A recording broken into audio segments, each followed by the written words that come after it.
How we doing, guys? And it's finished. Arsenal 4, Leeds United 1. And I tell you something, that scoreline makes it sound like that was quite an easy game and it was just pure domination. But I tell you something, it was far from it. Oh, is this how it's going to be for those remaining games in the title running? Because if they are, I don't know whether my heart can take it. For the opening 30 minutes of the game, we weren't that great. I felt that we were really struggling to, get our usual intensity into the game. Leeds played really well. Full credit to them. When I looked at their formation at the start of the game, I was like, they're not actually playing with an actual, out-and-out striker. So are they just going to turn up and sit everybody behind the ball and try and frustrate us for the game? But they actually attacked and they actually, tried to do things, and they had some really good opportunities. And in that, opening 30 minutes, there was a couple of saves from Aaron Ramsdale that, stopped us from going behind. And, it was just one of those ones. It was, I don't know whether, we just come back from the international break. It's always difficult. To find that rhythm again, to get going. I don't know whether, the result of Manchester City against Liverpool earlier on the day may have had some kind of an effect. We don't know. It's just a really strange one, with that opening 30 minutes. And I think it was one of those where you have to be patient. It was kind of similar to the Everton game, at the Emirates a few weeks ago. But I would say we were a little bit more, on the front foot in the Everton game, where we looked really lackluster today. I think it was similar to that. And then once we got the goal, that's where things become a little bit different. Leeds have to change, their way of thinking and how they're going to play. And then, we can start creating spaces and everything else. And, you look at the lineup before the game. Bukayo Saka was on the bench because apparently he had an illness.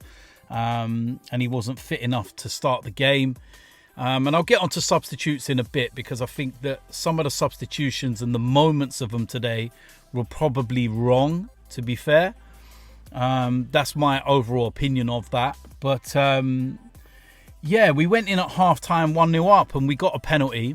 Gabriel Jesus, who I thought was very good in large parts today. His link-up play, the touch, the movement. There was a couple of moments where you can still see he's getting those touches back. But there were a lot of other moments where you're like, yeah, that's what we've really been missing. Gets the penalty, takes it himself, scores a goal.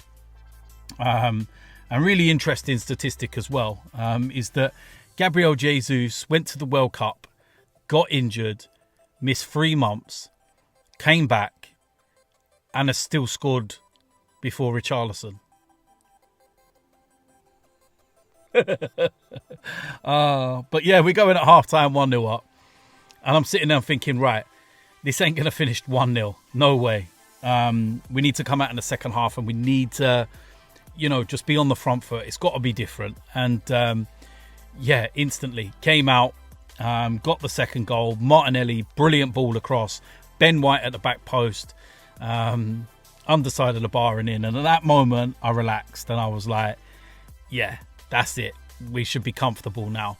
And then we go and get a third goal within 10 minutes of the second half starting. Gabriel Jesus, the way he drops out, picks the ball up, lays it into Trossard, the return from Trossard to Jesus, and it's absolutely beautiful. And at that moment, this is where I feel the substitutions were wrong. And this is where I feel that, maybe Mikel will look back on them and say, yeah, we got the job done and everything. But maybe he done the substitutions a bit too soon after the third goal. I get it. Look, trust me.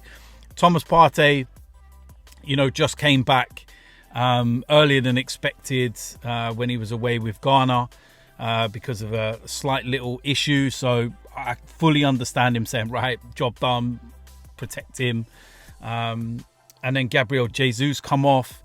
But I'm looking at it and I'm probably thinking to myself, it's not even 60 minutes gone. Probably give it another 5 to 10 minutes. And let's see if Jesus can maybe get a hat-trick. Let's, just keep that intensity up towards that 70th minute mark. And then make the substitution. Bring Partey off and Jorginho on.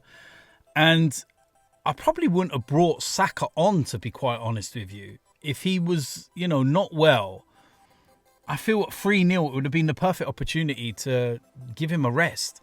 When he went off for international duty, he played 90 minutes against Ukraine and near enough 90 minutes against Italy. So it would have been the perfect opportunity to say 3-0, don't need to risk him, save him for Liverpool next week, give Reece Nelson a run out.